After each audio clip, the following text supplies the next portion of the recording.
آج ویو 360 میں صدر ٹرمپ کہتے ہیں کہ وقت آ گیا ہے امریکہ افغانستان سے اپنی فوج واپس بلا لے. ماہرین کیا کہتے ہیں؟ امریکی نوول کرونا وائرس کی بیماری سے بچنے کے لیے کیا احتیاطی تدابیر اختیار کر رہے ہیں اور یہ تدابیر کس حد تک مؤثر ثابت ہوں گی؟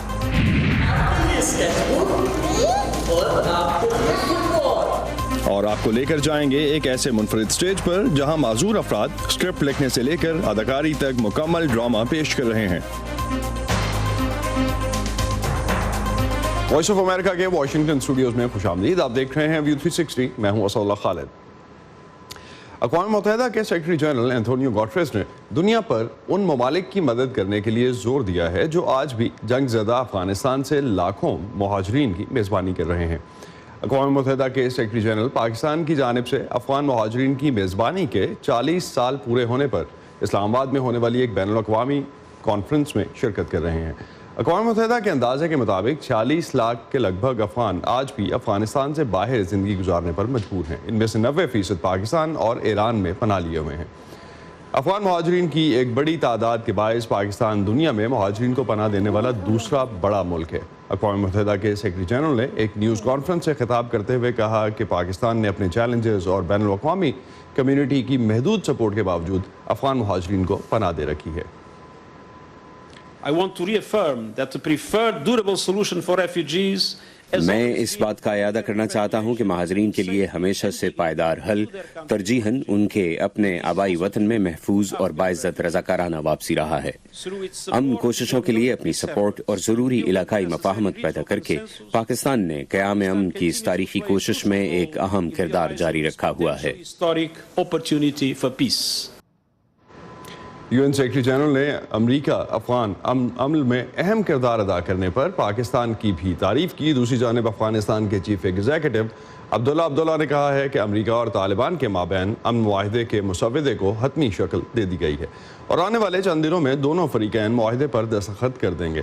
اس سے پہلے گزشتہ ہفتے کے اختتام پر افغان امن کے حوالے سے ایک اہم پیش رفت ہوئی جس میں امریکی عہدیداروں نے طالبان کے ساتھ تشدد میں کمی لانے کے لیے 7 دن کے ایک معاہدے کی تجویز پر سمجھوتے کا اعلان کیا. افغان امن کے حوالے سے پیش رفت اور افغان امن کے لیے پاکستان کے کردار پر وزیر خارجہ شاہ محمود قریشی نے وائس آف امریکہ کے محمد جلیل سے بات کی. ان کا کہنا تھا کہ آج دنیا افغان امن کے لیے پاکستان کی خدمات کی معترف ہے. دیکھیے، پہلی بات تو یہ ہے کہ الحمدللہ آج وہ طاقتیں جو پاکستان پر انگلیاں اٹھایا کرتی تھیں آج پاکستان کے رول کی قدر کر رہی ہیں اور تعریف کر رہی ہیں کہ پاکستان نے ایک مثبت رول ادا کر دیا ہے of a facilitator. Number 1. Number 2، ہم سمجھتے ہیں کہ جب اگریمنٹ ہو بھی جاتا ہے اور ہماری دعا ہے کہ وہ ہو جائے، ریڈکشن ان وائلنس ہو اور اس کا منطق کی جا ایک معاہدہ ہو جائے طالبان کے درمیان اور امریکہ کے درمیان، جس سے جنم لے ایک نیا پرامن دور. اس کے لیے بہت ضروری ہے کہ افغان مختلف اقوام جو وہاں رہتی ہیں وہ آپس میں بیٹھ کر تبادلہ خیال کریں اور سوچیں کہ وہ کس قسم کا افغانستان چاہتے ہیں، وہ اپنا مستقبل کہاں دیکھتے ہیں، وہ آپس میں ایک دوسرے کے ساتھ ایک نیا بندھن باندھنے کے لیے ذہنی طور پر تیار ہیں، کیونکہ آپ کے سامنے ہے 4 دہائیوں سے وہاں لڑتے رہے ہیں، ایک دوسرے ایک خون خرابہ رہا ہے. اب وہ مائنڈ سیٹ تبدیل کرنا ہے، اور وہ مائنڈ سیٹ تبدیل کون کر سکتا ہے؟ آپ اور میں نہیں کر سکتے. وہ افغان قیادت اور افغان عوام. میری رائے میں افغان عوام تو امن کے لیے تیار ہے. وہ سمجھتے ہیں انہوں نے بڑی قیمت ادا کر دی، تھک گئے ہیں، وہ امن چاہتے ہیں، وہ اپنے بچوں کا مستقبل چاہتے ہیں. کیا خواص جو ہیں کیا وہ بھی تیار ہیں؟ کیا وہ اپنی سیاست کی نظر امن کو تو نہیں کر دیں گے؟ یہ بہت بڑا سوال ہے جس پر انہیں بیٹھ کر فیصلہ کرنا ہوگا. اس سوال کا جواب ہم ماہرین سے بھی جاننے کی کوشش کریں گے۔ گزشتہ ہفتے افغانستان میں امن کے حوالے سے ہونے والی پیش رفت میں سب سے نمایاں امریکہ اور طالبان کے درمیان 7 دن تک تشدد میں کمی کی تجویز پر سمجھوتا تھا، جو برسلز میں نیٹو رہنماؤں کے افغانستان پر ایک اہم اجلاس کے بعد سامنے آیا۔ صرف 7 روز کے لیے تشدد میں کمی کا سمجھوتا مستقل امن کا ضامن کیسے ہو سکتا ہے؟ امریکی عہدیداروں کا منصوبہ کیا ہے اور تجزیہ کار اس بارے میں کیا سوچ رہے ہیں؟ یہ جاننے کی کوشش کی ہم نے اس رپورٹ میں۔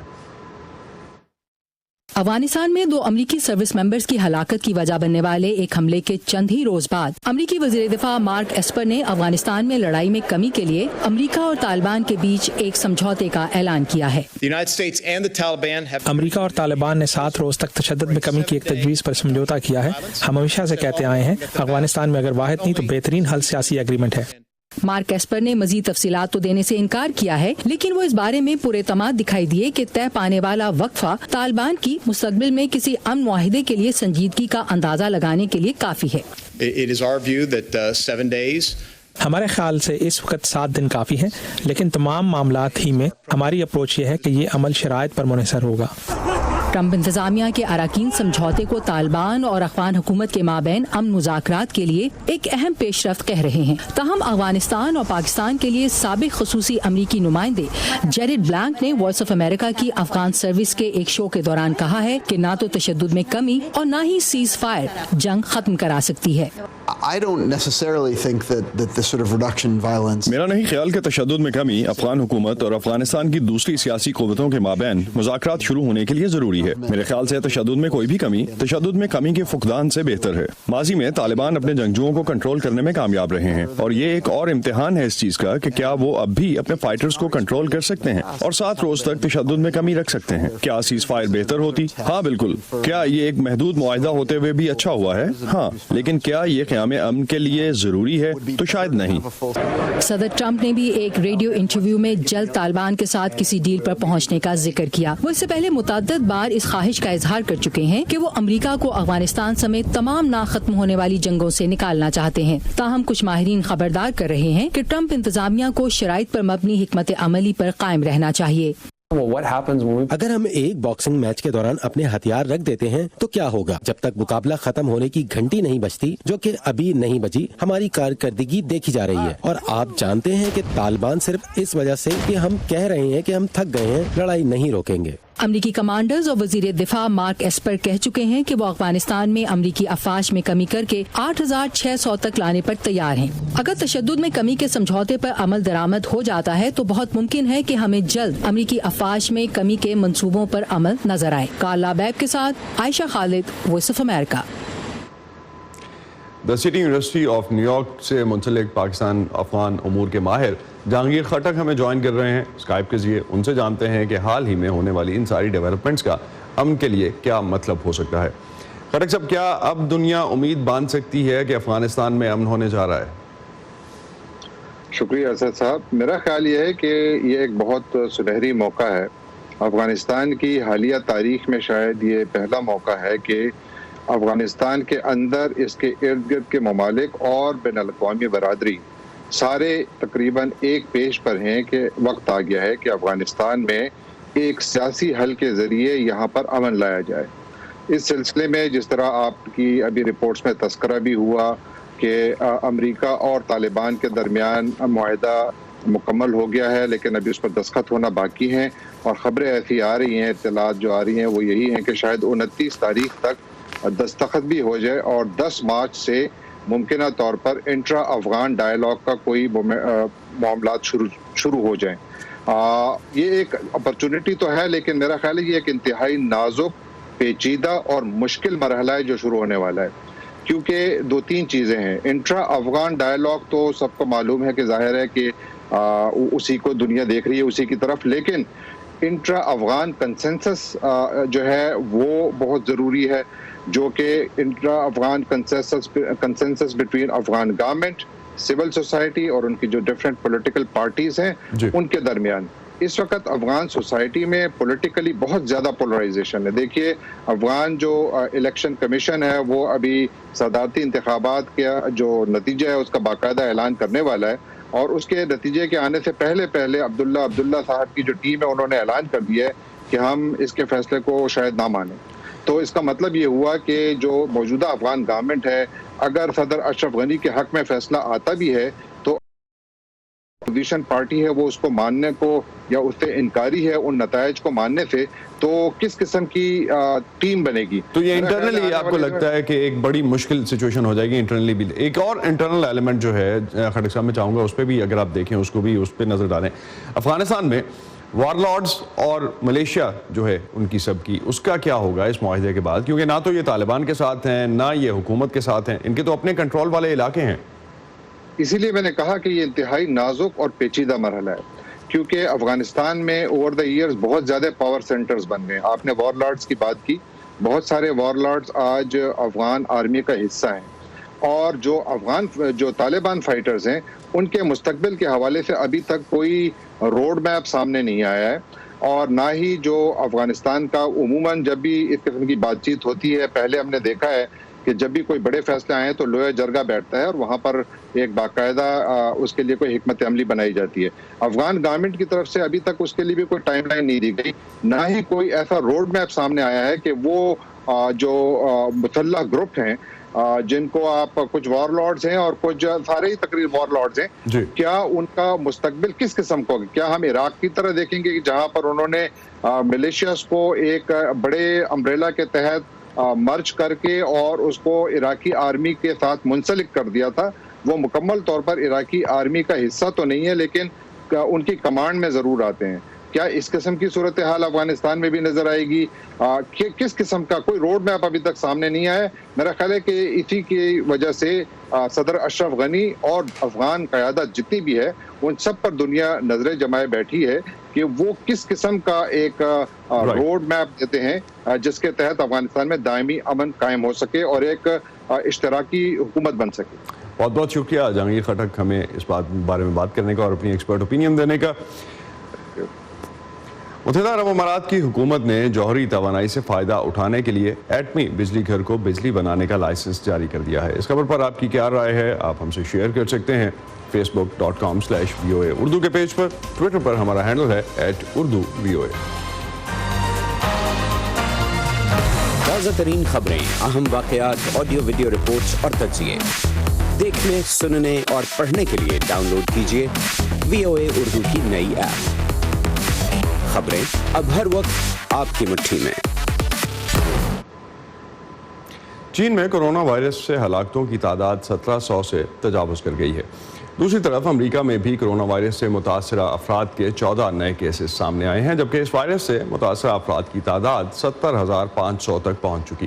چین کے نیشنل ہیلتھ کمیشن کے مطابق چین کے صوبے ہubei میں قائم سینٹر سے مزید 100 ہلاکتیں رپورٹ ہوئی ہیں, جبکہ ملک بھر میں 2048 افراد کے مزید وائرس سے متاثر ہونے کی بھی تصدیق کی گئی ہے, جن میں سے 1933 افراد کا تعلق ہubei سے ہے.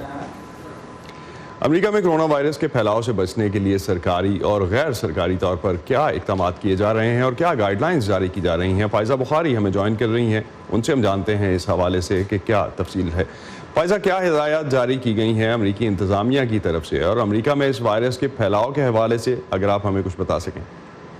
جی اسد, امریکی مرکز centres for disease control and prevention یعنی CDC کے اعداد و شمار کے مطابق امریکہ میں اب تک اس وائرس کے پھیلاؤ کا حقیقی خطرہ تو پیدا نہیں ہوا, لیکن دنیا بھر میں اس وائرس کے تیزی سے پھیلاؤ کے پیش نظر امریکہ میں صدر ٹرمپ کی جانب سے جاری کیے گئے اعلان کے تحت ایسے تمام غیر ملکی افراد کی امریکہ داخلے پر پابندی عائد کر دی گئی ہے جو امریکہ داخل ہونے کے ارادے سے پہلے 14 دنوں کے دوران چین کا سفر کر چکے ہوں. تاہم اگر ایسے افراد امریکی شہری یا ان کے اہل خانہ ہوں تو انہیں سخت حفاظتی اقدامات کے تحت قرنطینہ کے اصولوں کا پابند بنایا جا رہا ہے.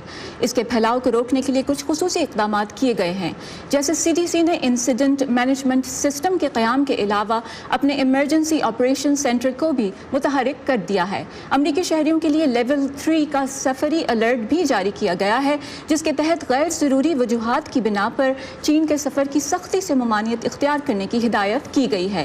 چین سے لوٹنے والے امریکی شہریوں کو 14 دنوں تک کوارنٹین یعنی قرنطینہ میں رکھا جا رہا ہے. اس کے علاوہ سرکاری اور پرائیویٹ ادارے اپنے ملازمین کو بعض احتیاطی تدابیر اختیار کرنے کی ہدایات دے رہے ہیں. یہ احتیاطی تدابیر عام نزلے, زکام اور دوسرے امراض سے بچاؤ کی تدابیر سے کچھ زیادہ مختلف نہیں.